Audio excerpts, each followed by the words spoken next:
Ça va? Ah ben c'est parfait. Au nom du Père et du Fils et du Saint-Esprit. Amen. Viens, Esprit Saint, viens embraser nos cœurs, viens au secours de nos faiblesses. Viens, Esprit Saint, viens, Esprit consolateur, remplis-nous de joie et d'allégresse. Amen.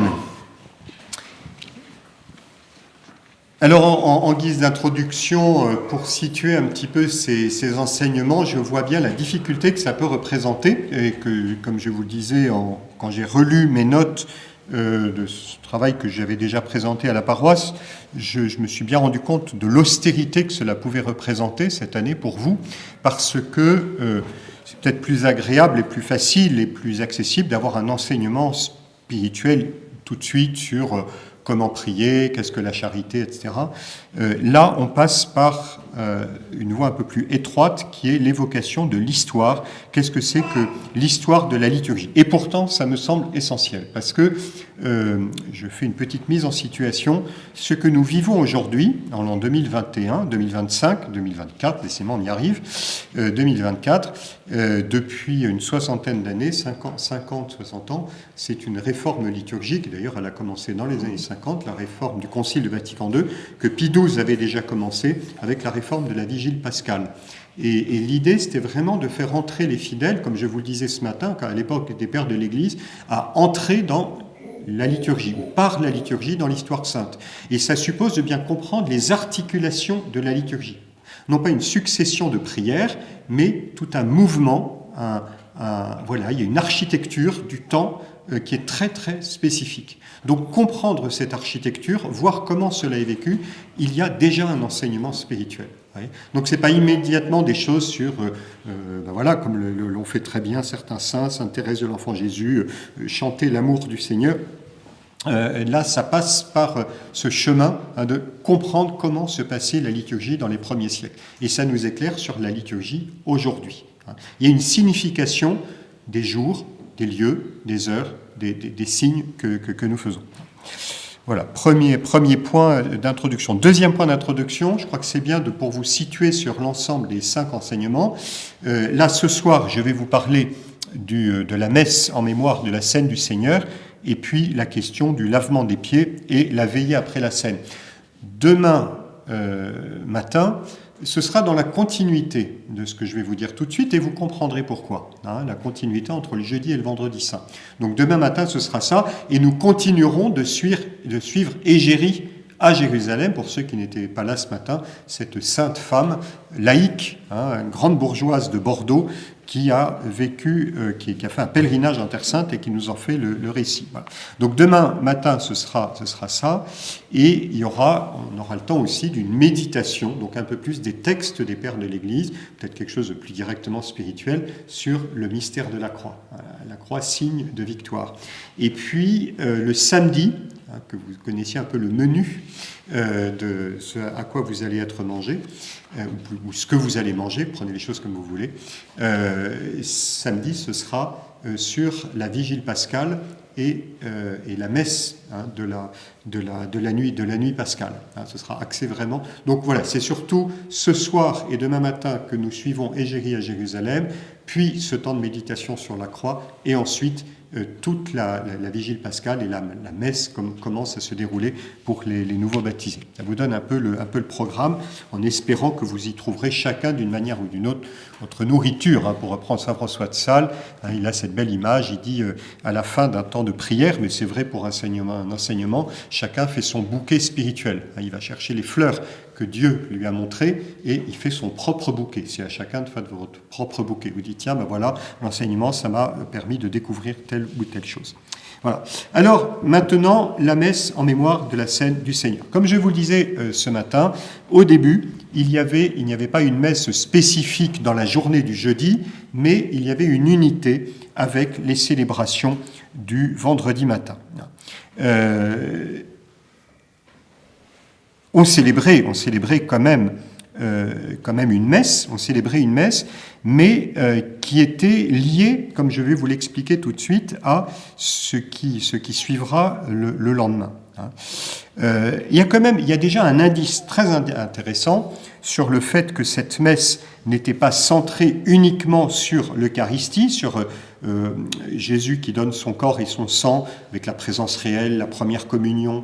Vous savez, on va parler de l'Eucharistie. Voilà, jeudi on parle de l'Eucharistie, vendredi on parle de la Passion. 2 jours bien distincts. C'était pas comme ça qu'on voyait les choses. Et il y a un détail géographique qui a un peu étonné les historiens de la liturgie, qui est que cette messe, à quel endroit, à Jérusalem, il était naturel de célébrer la messe du jeudi saint? Au Cénacle. Qui est allé à Jérusalem? On est quelques-uns. Vous vous souvenez du Cénacle ou pas? Voilà, c'est une salle construite par les croisés et elle est à l'emplacement possible, probable, du lieu où il y avait cette chambre haute, où il y a eu la dernière scène de Jésus, puis la Pentecôte, et peut-être aussi la Vierge Marie qui a passé ses derniers jours sur cette terre. Donc le Cénacle, c'est un lieu très spécifique. Et c'est normal que l'on célèbre la messe du jeudi saint à l'endroit où Jésus a célébré la première messe. Eh bien, ce n'était pas le cas.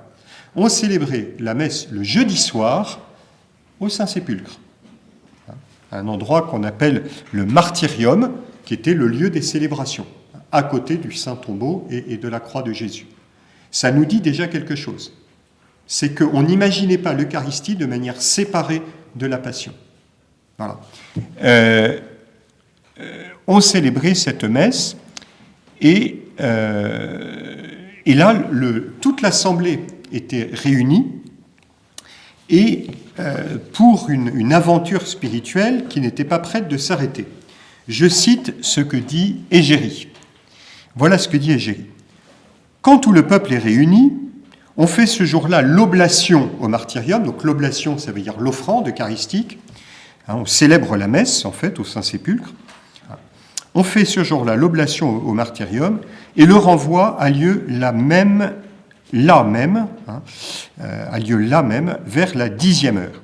Avant qu'on fasse le renvoi, l'archidiacre élève la voix et dit « À la première heure de la nuit, rendons-nous tous à l'église qui est à l'Éléona, car un très grand effort nous attend aujourd'hui cette nuit. » Voilà. Alors moi, j'ai mis en bleu ce que je ne vous dirai pas parce que ça faisait trop. Et j'ai dit, est-ce que je le mets en bleu? J'ai dit non, parce que c'est marqué « Rendez-vous ce soir, il y a un grand effort qui nous attend pour cette nuit. » C'était ça la Semaine Sainte. On le vivait de façon communautaire et on savait qu'il y a des efforts et on se donnait rendez-vous à l'Éléona. Alors ceux qui sont allés à Jérusalem ne se souviennent peut-être pas exactement de l'Éléona. Ça vous dit quelque chose? Bravo, mais elle sait tout. Brigitte va se mettre à côté de moi pour faire l'enseignement. Élaion, en grec, ça veut dire l'huile d'olive. L'huile d'olive. Et donc, Éléona, c'était le lieu des oliviers.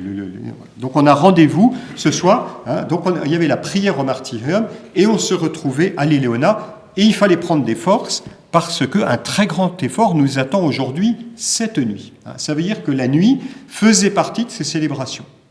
On entre dans un mouvement qui ne va pas s'arrêter finalement avant la résurrection du Christ. Et ça, on va le retrouver, vous verrez, ce soir, après la messe. La messe du jeudi saint commence. Je ne sais pas si vous avez remarqué, mais elle ne se termine pas. Après la communion, il n'y a pas d'envoi. On est entré dans la messe et on va y rester. C'est quand le prêtre dit « nous rappelons ta mort », eh ben, on va le vivre. On peut dire que la messe commence le jeudi saint et elle se terminera le soir de Pâques, le soir de la résurrection.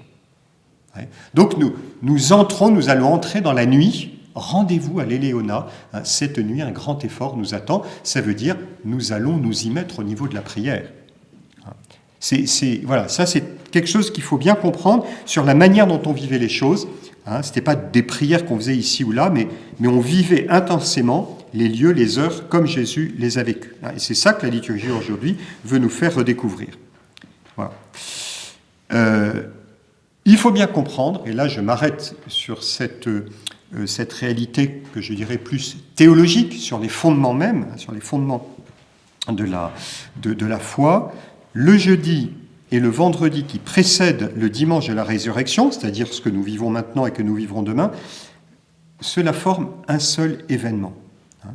qui était signifiée par l'unité de lieu, à savoir le Saint-Sépulcre. Au cours de l'histoire, progressivement, avec la liturgie romaine notamment, et puis en Gaule, chez nous, on a fini par séparer le jeudi saint comme jour de l'institution de l'Eucharistie et du sacerdoce. Et c'est un peu ce qui va se passer ce soir. Il y a une messe, voilà, à la fin de la messe, on ira quand même prier au reposoir, mais ensuite on reviendra chez soi. Aujourd'hui, on insiste sur l'institution de l'Eucharistie, la présence réelle, la consécration du pain et du vin, la communion au corps du Christ.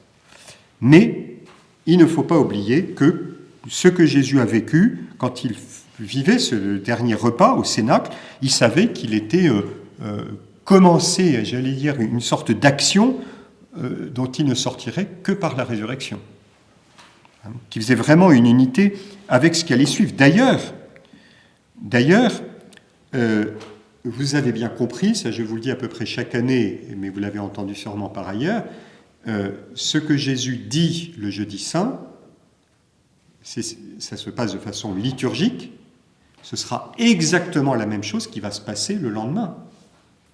Quand Jésus dit « Ceci est mon corps livré pour vous », il le dit en montrant le pain. Et le lendemain, il le vivra. Non pas avec des paroles, mais en se laissant conduire jusqu'à la croix. « Ceci est mon sang versé pour vous ». Nous, on va dire « Mais c'est merveilleux, c'est le vin qui devient le sang du Christ, c'est un très beau symbole ». Bon, ça c'était le jeudi saint, c'est l'Eucharistie, c'est un beau mystère. Puis ensuite, on passe au vendredi saint. Tiens, vendredi saint, qu'est-ce qui va se passer? Il va mourir. Eh bien non, quand Jésus dit « Ceci est mon corps et ceci est mon sang », c'est déjà, il entre déjà dans cet acte qui est celui de la croix. D'ailleurs, quand le corps et le sang sont séparés, c'est qu'il y a une grosse blessure ou la mort, et donc c'est déjà sa mort qu'il est en train de vivre, et ce don total de lui-même jusqu'au bout. Mon corps livré pour vous, mon sang versé pour les multitudes, comme il le dit. Et le lendemain, on va voir le sang qui va couler. Je n'aime pas beaucoup. C'est un euphémisme, le film La Passion, même si je sais qu'il a nourri beaucoup de personnes, mais il y a au moins une image qui est juste, je crois me souvenir dans ce film, on voit le sang qui coule et qui pénètre la terre, c'est le sang du Christ qui va irriguer notre pauvre humanité pour la purifier. Donc il y a bien ce sang qui va couler du côté du Christ. C'est le même sang qui coule sur la croix. Et c'est pour ça, dans les images pieuses des années 30, les images de communion qu'on trouve chez nos grands-parents, on représentait, c'était assez juste, Jésus sur la croix, et puis c'est une image de Sainte Thérèse de l'Enfant Jésus qui met un calice, parce qu'elle voulait recueillir le sang. Mais elle voit bien que le calice du jeudi saint, c'est bien le mystère de la croix. Et par derrière, ce qui compte, et qui est vraiment très très important, c'est que, et ça les pères de l'Église l'ont bien vu, c'est que Jésus peut vivre de manière libre, de manière volontaire, de manière libre, le jeudi saint. Il peut s'engager dans ce don de lui-même. Le vendredi saint, on a l'impression que Jésus est complètement passif. D'ailleurs, on dit qu'on lui ligote les mains, on le conduit, comme un agneau que l'on mène à l'abattoir, dit Isaïe. Et dans cette passivité, Jésus en fait est profondément actif. Ma vie, nul ne la prend, mais c'est moi qui la donne. Jésus se donne lui-même. Et tout, finalement, dépend de la liberté de Jésus. Si Jésus ne faisait que subir, nous ne serions pas sauvés. Ce qui fait que nous sommes sauvés, c'est le fait que Jésus, librement, va nous rejoindre jusqu'au plus profond de la mort. Il vient nous rejoindre là où dans nos existences nous connaissons la souffrance, l'oubli de Dieu, ce texte impressionnant où il y a Judas qui sort, il faisait nuit, et puis peu de temps après, Jésus va lui aussi sortir dans les nuits, comme s'il voulait rejoindre Judas. Il voulait aller jusqu'au bout pour aller chercher l'humanité. Et ça, c'est librement que Jésus vient nous chercher pour nous ramener vers son Père. Et ça va se jouer à Gethsémani. Et c'est pourquoi le dîner de Jésus, la dernière scène, va être suivi immédiatement du rendez-vous à l'Éléona et ensuite à Gethsémani pour rappeler la prière de Jésus. Père, éloigne de moi cette coupe, cependant, non pas ma volonté, mais la tienne. Et librement, Jésus va adhérer au vouloir du Père. Ma vie, nul ne la prend, mais c'est moi qui la donne. J'ai le pouvoir de la donner, le pouvoir de la reprendre. Et nous l'entendrons aussi ce soir dans l'Évangile. Jésus, ayant aimé les siens qui étaient dans le monde, les aima jusqu'à l'extrême en se donnant lui-même. Voilà. Il faut bien comprendre cette unité entre le jeudi et le vendredi. C'est un même acte qui commence par la liturgie, qui se poursuit dans la réalité de l'existence du Christ. Voilà, j'insiste beaucoup dessus, parce que sinon on ne peut pas comprendre le Vendredi Saint. Et ça, les pères de l'Église y étaient très très sensibles, et Égérie le raconte dans la liturgie telle qu'elle était vécue. On est au Saint-Sépulcre, on célèbre la messe, et là on dit, maintenant, on va accompagner Jésus dans cette unité entre le jeudi et le Vendredi Saint. Voilà. Alors c'est une conséquence pour la messe pour nous aujourd'hui. Je pense que la conséquence, vous la comprenez bien, c'est que la messe, elle se réfère, allez, je vais vous poser les questions, voilà, je vais vous mettre au boulot. La messe se réfère à quel moment de la vie de Jésus ou de ce dont nous sommes en train de parler? J'ai déjà donné quelques éléments. J'ai déjà donné quelques éléments. Quand on célèbre la messe, on peut dire la première messe, c'est où?